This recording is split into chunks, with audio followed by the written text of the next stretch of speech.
Please rise and body and our spirit as we sing our gathering hymn, Where Do We Come From?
We'll work on that.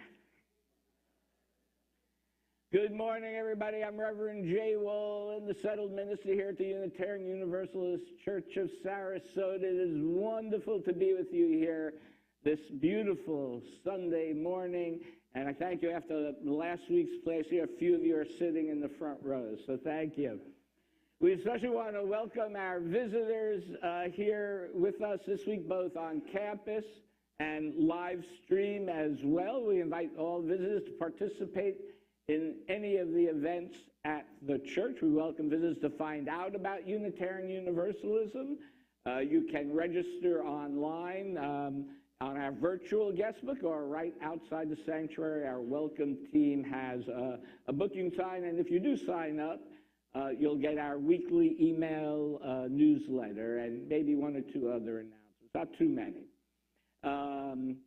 And so again, we have coffee and dessert after, and cookies after the service. We look forward to getting to know you. There'll be, for people who maybe are not extroverts and are introverts, we have a table with a welcome table to sit down and meet with people from our welcome team to get to know some others here. Whether you're a member or just a visitor, you're welcome to join them.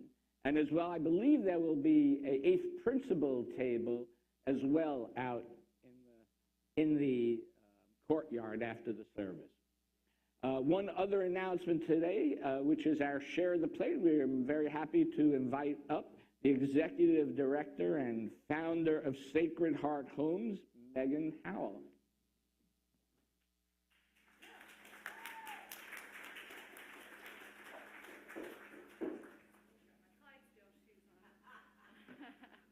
Good morning, everybody.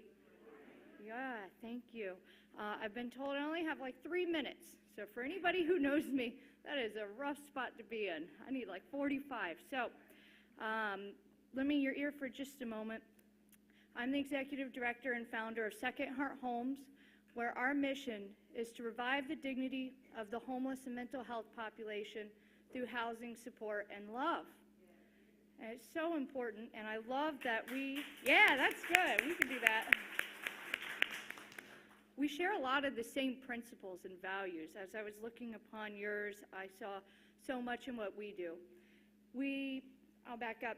This started when I helped a homeless man off the streets who had been there for 25 years suffering from schizophrenia. I was just a waitress going to school, but this gentleman showed me kindness, and I showed it back. And through a much longer story, once I got him off the streets, I knew that there was so much more. Today, he's a homeowner outside of our program, so he's doing better than I am. And we have 8 homes that house 49 individuals coming off the street that have a mental health diagnosis. So because of him, we have hope. We are honoring the King that is in all of our clients, all of the community. Everybody is impacted by homelessness, and mental illness, whether you understand it or not. Businesses, tourism, neighborhoods, institutions, all these things are interconnected. So, gosh, I could keep going. But if you'd like to talk to me afterwards, I'm going to join you for the coffee hour after service. I have some brochures at a table. If you're interested in learning more about us, we have a little sign up, all right? And thank you for your time. So.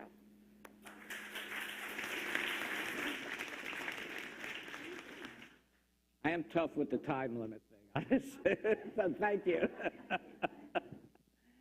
So now we have the great pleasure. I first got to hear Brenda Awadi sing when I was on a tour of Newtown, and she was part of that tour.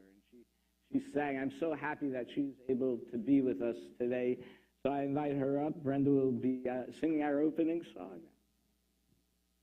Good morning. Just one. Oh, the mic is on. Yay! Everybody's good? Good. Well, the first song that I'm going to sing, it gets a feedback over here, so I'm going to come down here. Ah, that's better. It's about change, and that everything must change because everything will change. And what we have to do as humans is go along with the change and enjoy and embrace it. Agree? If you agree, say yes. Here we go. Mr. A.J. Cohen is on piano.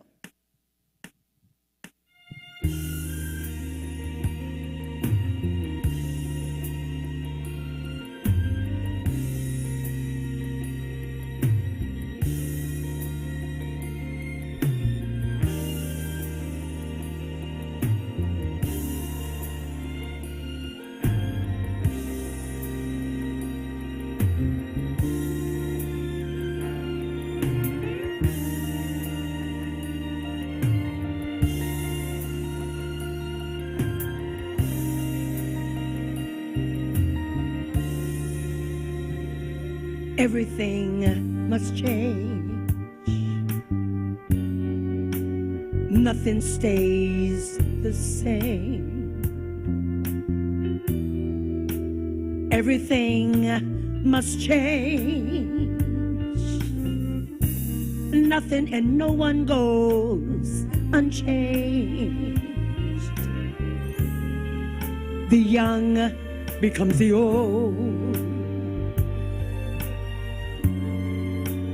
Memories do unfold, but that's the way of time. Nothing and no one goes unchanged.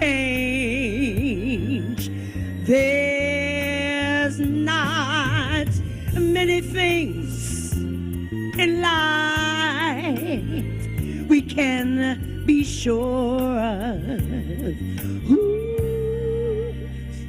except rain comes from the clouds and the sun lights up the sky and hummingbirds do fly. The winter turns to spring A wounded heart will heal, but never much too soon. And nothing and no one goes unchanged. The winter turns to spring. A wounded heart will heal, but never much too soon. And nothing and no one goes unchanged. There's not many things in life we can be sure of, except rain comes from the clouds and the sun lights up the sky, and hummingbirds do fly.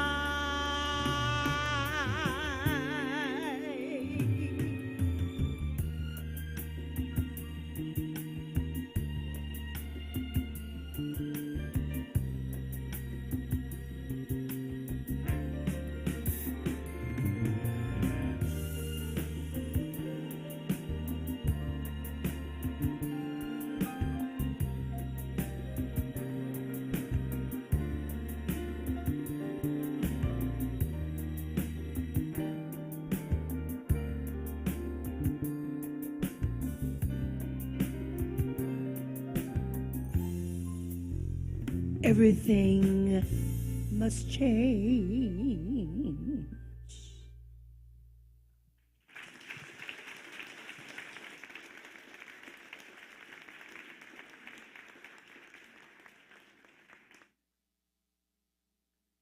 Our opening reading today is from Emergent Strategy by Adrienne Marie Brown.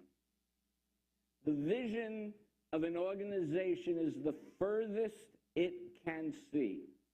It is looking into the future, dreaming together, predicting impact, flexing the imagination muscle, right, and saying aloud what we long for.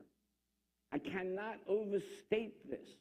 The more people who deeply share a vision, the more possible that vision becomes. And so now, as we light our chalice, please join me in affirming our fourth principle, which will be up on the screen. As we light this chalice, the symbol of Unitarian Universalism, we affirm our fourth principle, a free and responsible search for truth and meaning.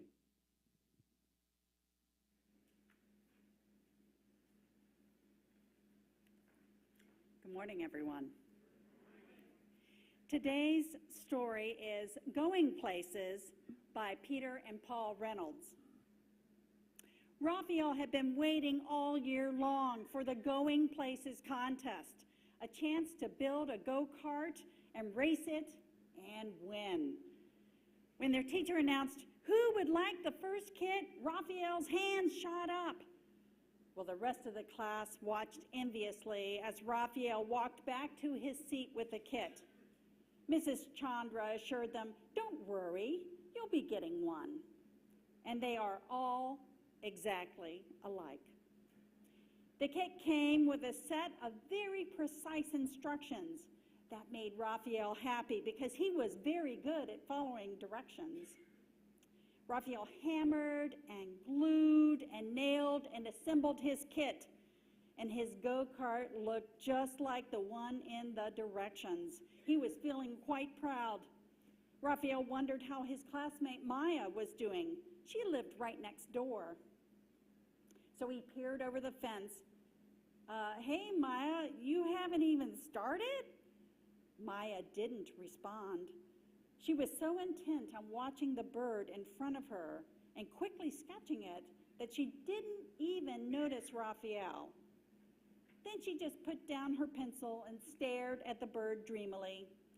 Raphael shrugged and let her be. The next morning, Raphael checked back to see how Maya was doing. Wow, what is that? He asked. Maya grinned. You like it? Raphael was responding slowly. Yeah, it's extremely cool, but Maya, there's just one little problem. That's not a go-kart. And Maya smiled and she said, who said it had to be a go-kart? Raphael was confused. The set of instructions inside the box were for a go-kart. But then again, they didn't say it had to be a go-kart. And he looked at Maya's contraption, and after a moment, he grinned. I get it. Hey, Maya, I really want to win this race. The instructions never said we couldn't team up either. And so they did, working late into the evening. And the next day, everyone gathered for the big race. Each go-kart was a perfect replica of the other, except one. One of the kids laughed. Looks like you had trouble with the going places instructions. You're going places, all right. You're going to lose. Yes, exactly. So, we're going to flip the page here. And one more. So, Maya and Raphael didn't even have time to respond because the announcer's big, boomy voice came out. Attention, racers. Start your engines. 4, 3, 2, 1. A buzzer sounded, and they're off. And while all the other go-karts disappeared in a cloud of dust, Maya just sat there in their motionless vehicle. Raphael shouted over the roar of the engines and cheering crowds, Maya, what are you waiting for? No worries, Raphael, Maya answered. Flaps down, throttles up. And they took off into the air. The other contestants looked up in amazement. Maya and Raphael hovered and then sped past them all. And before long, Maya and Raphael coasted across the finish line to the cheers of the waiting crowd. They kept rolling across the race grounds, and Maya slammed on the brakes, just stopping short of going into the lake that was at the edge of the school field. Well, Raphael noticed a startled frog leaping from a lily pad that dove into the water. He raised his eyebrow and looked at Maya. She smiled and she said, Raphael, are you thinking what I'm thinking? He just nodded. So what a fun story, and one that shows for me what having a vision and a mission could mean. Instead of doing what everybody else did, Maya and Raphael worked together to have a shared vision and then created the vehicle, literally, that would get them there. And they were willing to reach new heights, yep, every pun is intended here, to accomplish what they set out to do, despite being ridiculed for thinking outside of the box. And when that vision and mission were accomplished, the next one was right there in front of them. So, as we journey together this year, thinking about the vision and the mission for our congregation, let's remember to dream, use the resources we have in hand, get the tools that we might be missing, and create something that tells our community, this is who we are.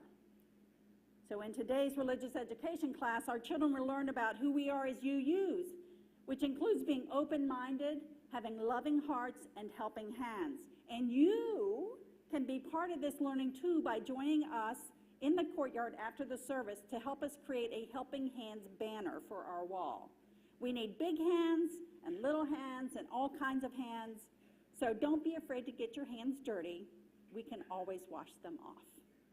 All right, you younger UUs, let's head out. Thank you.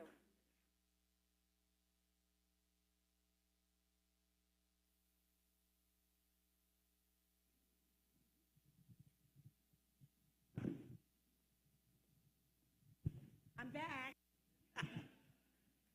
I don't have a story, though. That was really good, though, right? It was good. Anyway, This next song that I'm going to do is about standing by someone and standing with someone. And just like she says with the needy of Sarasota, we need to stand, with people that need us. And this program of Visions also needs us also. Amen. I can say that. Amen. Here we go.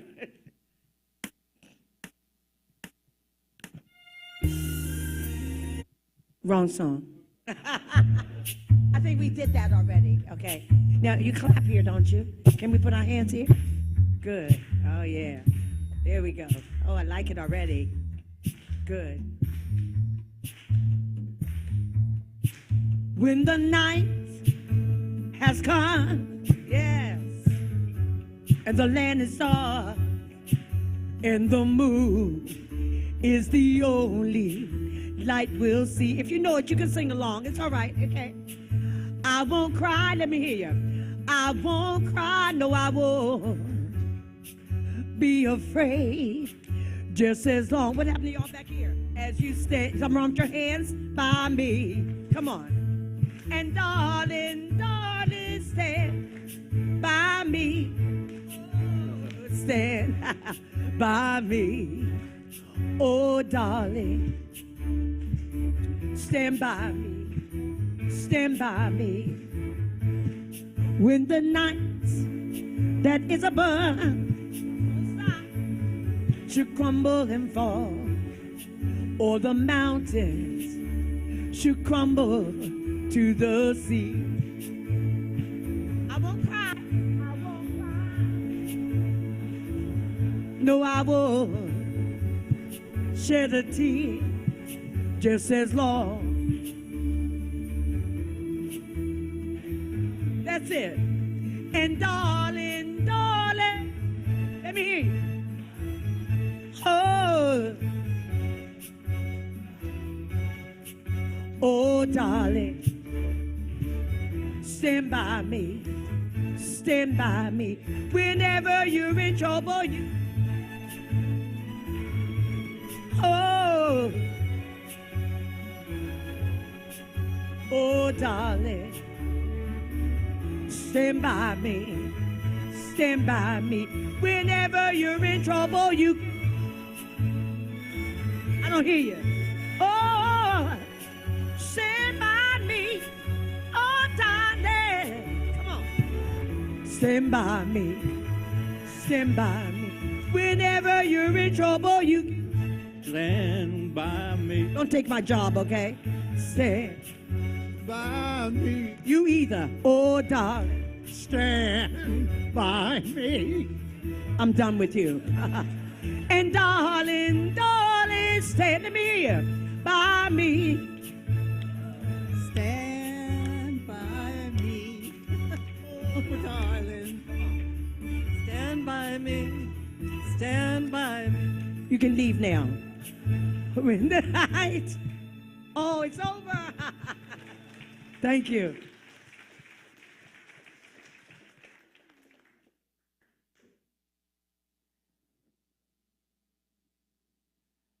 Well, I'm just happy because I had help clapping on 2 and 4 on that one. Thank you, thank you.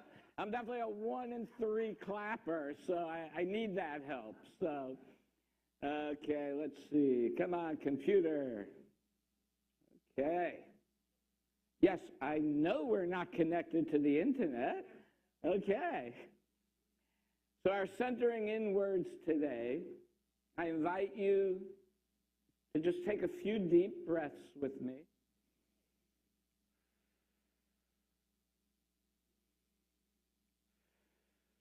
If you're comfortable, close your eyes, focus on your breathing. In this quiet of this time, let us, amidst the busyness of the world, let us take just these precious few moments and think about our inner nature, our best selves, what we are called to do, who we are called to be in this magnificence of this complex and mysterious universe. let us take 1 minute now and contemplate our future in silence.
So I've been the settled minister here for a little over a year now.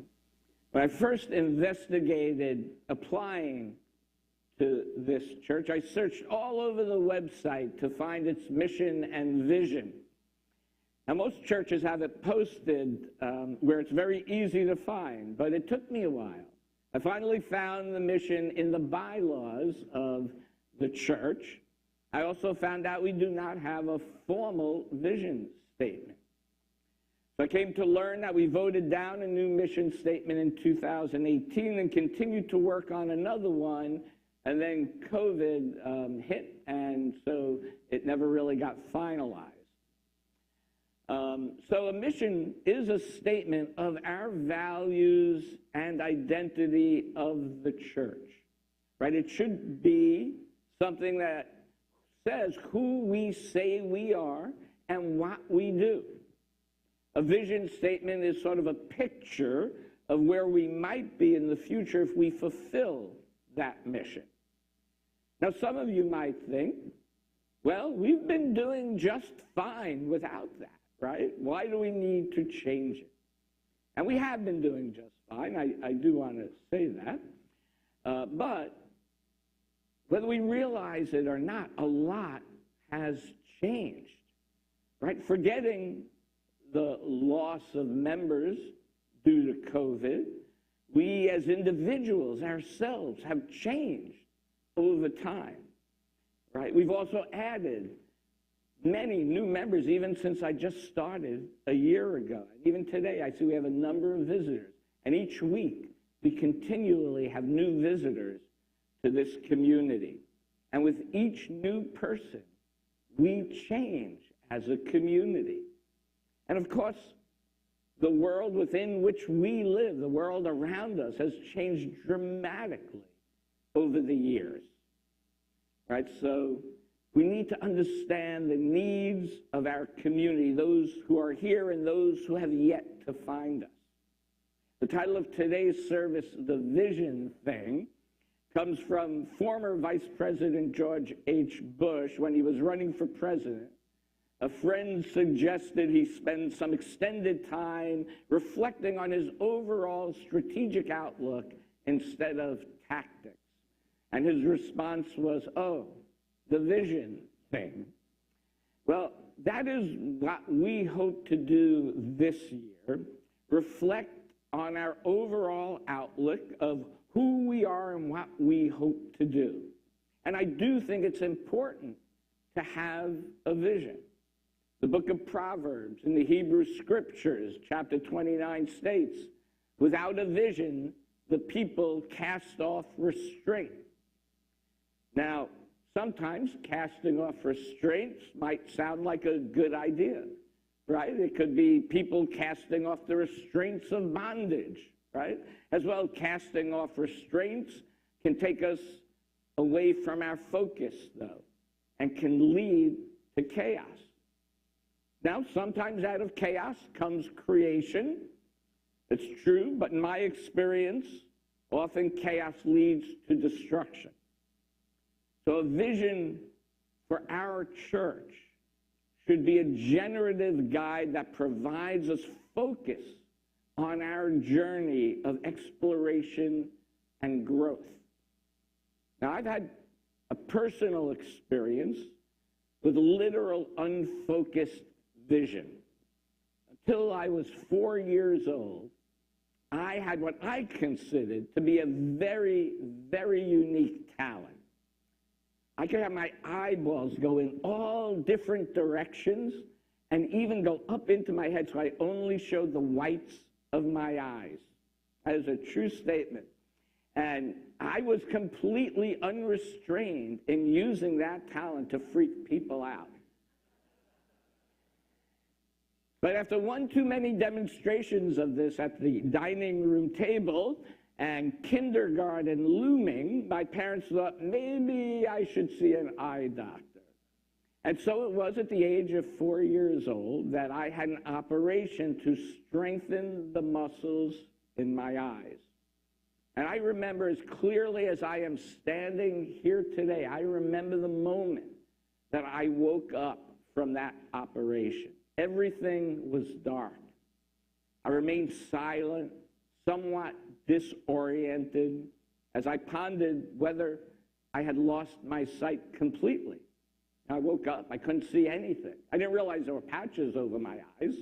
But then my other senses took over, and I heard talking. So I listened for a while. And this is where I first learned that listening deeply can be a powerful way to obtain knowledge and information. And so finally, after I got tired of listening and none of it really seemed very interesting to me as a 4-year-old, I made a noise and somebody realized I was awake. I was told to stay calm. Now, I learned something else about myself in that moment. When somebody tells me to stay calm, I become much more anxious about everything. But then they slowly pulled the patches off my eyes. The light was blinding at first, as I'd gotten used to the darkness. And then it was blurry. And then I could make out some shapes. And then clarity came back to my vision. And the first thing I saw was a stack of books next to my hospital bed. The top book I remember, it's funny the things you remember in this life, was Mary Poppins, actually. And thus began my love affair with books and Julie Andrews. And although the operation was a success, it left me with some side effects. Sometimes when things are gained, things are lost as well. That's another important lesson I learned. It left me with monocular vision, which means I cannot watch a 3D movie. And it left me with zero depth perception. But truthfully, I never really gave much thought to not having depth perception. You know, now, I will say when I'm driving, my wife Jan thinks about it a lot when I stop really close to the car in front of me.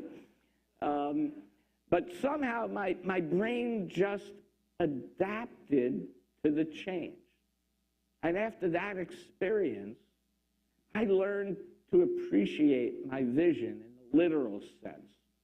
I learned to appreciate all the small and large things that I could take in with my vision, both the beauty and the tragedy that comprises life, the sights of flowers in bloom, the sunrise and sunset, the skyline of the city that I lived in, the majestic ocean or the Gulf here, burnt out buildings in the South Bronx, flowing river that ran through the Bronx Zoo, the faces of others, smiling babies, grieving parents, cheering fans, the desperate look of the homeless person on the street. I learned at a young age to notice things. When you lose your way, when you are unmoored, when you are feeling disconnected, it is good to have a vision that grounds you, that gives you hope for moving forward when you are struggling. And whether we realize it or not, our vision is still there. Whether we think about it or not, our future is the consequences of the decisions that we make today as individuals and as a church. So I encourage us to be intentional about the decisions we make to move forward so we can be into a future and create a future that we want it to be. The way is not always clear, and our circumstances constantly change. So let us gain clarity about ourselves so that mission and vision are authentic to who we are. So it can be something that we point to when we make decisions, to guide us as we learn to adapt. I think every action we take as a church should be an act that fulfills the mission and vision of this church. And if it doesn't, then we should either reconsider that act or we should reconsider our mission and vision. One of our unwritten visions in this church is to support the larger community. So 100% of today's collection will go to Second Heart Homes, who we heard about before. With that vision in mind, I ask you to make the decision today to give as now when we take our offering. Please be as generous as you can. For those online or those here with a cell phone, you can go to a YouTube channel. There's a link or there's a QR code that you can use. Let this sacred time begin.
next reading is from Everyday Blessings by Mila and John Kabat-Zinn. Well, we are all subject to large forces that shape our lives. We also have the capacity as individuals to make conscious and intentional choices about how we're going to relate to our circumstances and to the era in which we find ourselves. We all have the potential to chart our own paths, to bring more attention and intentionality into our lives, and to attempt to see and honor our deep soul needs as best we can. Charting such a path for ourselves is made easier by having a larger framework within which to examine and come to understand what we are doing and what needs to be done. A framework that can help to keep us on course, even though things may be constantly changing and our next steps often unclear. And so one way is to constantly shine the light upon our path in front of us. And now one more last time, Brenda Waddy will be singing This Little Light of Mine to help us shine our way forward.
Everybody energized now?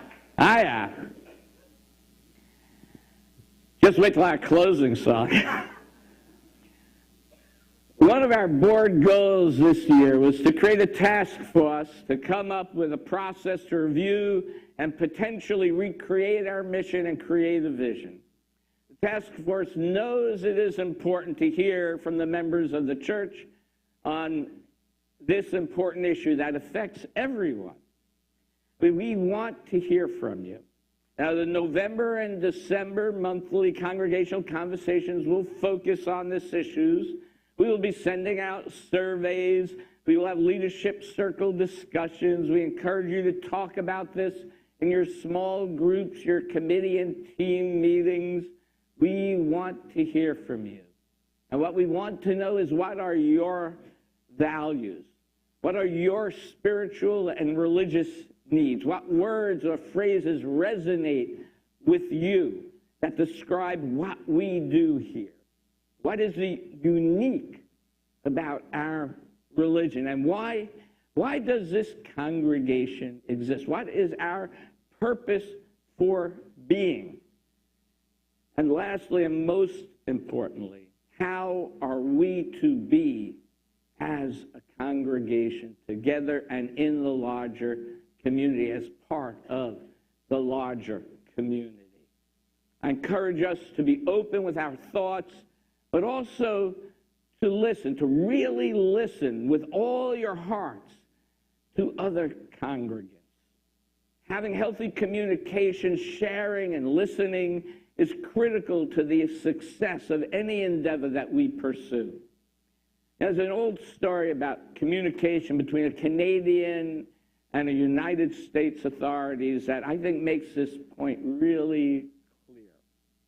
It was a very foggy day at sea, and an American boat, seeing the light of another boat in the distance on the same bearing that it was on, sends them a radio message. And the Americans send the message, please divert your course 15 degrees to the north to avoid a collision. And the Canadians respond, recommend you divert your course 15 degrees to the north to avoid a collision. So the Americans say, this is the captain of a U.S. Navy vessel. I say again, divert your course. And the Canadians respond, no, I say again, divert your course. So now the American ship, this is United States carrier USS Abraham Lincoln, the second largest ship in the Atlantic fleet. We are accompanied by 3 destroyers, 3 cruisers, and numerous support vessels. I demand that you change your course 15 degrees north, that's 15 degrees north, or countermeasures will be taken to ensure the safety of our ship. And the Canadians respond, this is a lighthouse. Make your choice.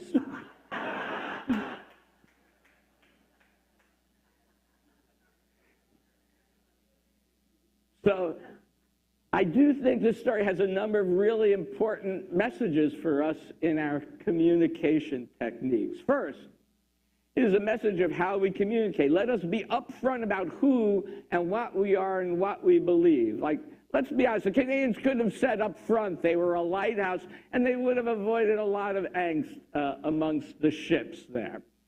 But secondly, observe also the hubris of power, demanding that it gets its way, even though they may not be aware of all the circumstances. And I really think the message here is that we should be discerning, right, and educate ourselves and others before making declarative statements about something. And lastly, how can we let ourselves be seen and known in the fog of the life that we live in? I believe Unitarian Universalism is a bright, shining light for the world. I do. You know, just these past 2 weeks, I read 3 op-ed articles decrying the decay of traditional religion and the desire of people to find a religion that is relevant to their lives. And I believe we are that religion that those people are looking for. We may not be for everybody, but we are for many, many people who have not found us yet. Many people, just like the ship's captain, who mistook the light because his vision was blurred, didn't know or understand the light and the love and the freedom that we bring to religion as Unitarian Universalists. So let us share who we are with others. Quoting the book of Matthew, chapter 14, Jesus said, "No one, after lighting a lamp, puts it under the bushel basket, but on the lampstand, and it gives light to all in the house." And then he goes on to say, and I think this is even more important, "In the same way, let your light shine before others so that they may see your good works." End quote. So I encourage you to share your light and your love with each other, to share your light and your love in the community so that others may see our liberating message. And I encourage you to wear a Side with Love shirt with our name on it or your name tag so that people know that you represent this amazing religion. We are sharing our light. Let us remember that sometimes we are the ship captain, right? And we need to see more clearly and to listen to the light that others have and to embrace that light to help guide us on our path. That we are all of us, walking together. And that is my hope for our continuing ministry together. That together we will create programs that bring meaning and growth to a diverse group of people in community. And as I did in my youth, when my eyes were going all over the place, right, we too can go through a process that will allow us to strengthen our focus on what is in front of us. It may seem blurry at first, and it may not always be clear, but over time, if we act with right intention and right action, we will find clarity. And so I encourage you to think about our mission and vision in a way that lets us look at all things anew, with a focus towards living into our fulfillment, with a focus on what we do together moving forward. So I encourage you to engage each other and the church with an open heart and an open mind, and to join in on this adventure and exploration, for that is what it is. And I encourage you to remember the words of the Reverend Gordon McKeeman when he said, and I quote, "Whenever there is a meeting that summons us to our best selves, wherever our lostness is found, our fragments are united, our wounds begin to heal, our spines stiffen, and our muscles grow strong for the task. There is ministry. May it be so." I invite you now to rise in body and our spirit for our closing hymn, 1018, "Come and Go With Me." If you feel like clapping, if you feel like dancing, feel the music.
tried to hide the tambourine, but I found it.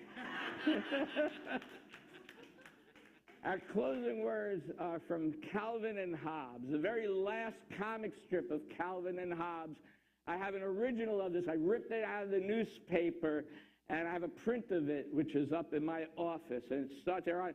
They're facing a snowy field, and Calvin says, wow, it really snowed last night. And Hobbes, his tiger friend, everything familiar has disappeared, and the world looks brand new. And Calvin says, yes, a new year, a fresh, clean start. And Hobbes says, it's like having a big white sheet of paper to draw on. Calvin says, a day full of possibilities. It's a magical world, oh, buddy. Let's go exploring. So let's do it. And join me now in extinguishing this flame. We extinguish this flame, but not the light of truth, the warmth of community, or the fire of commitment. These we carry in our hearts until we are together again. Thank you all for your presence here today. Thank you.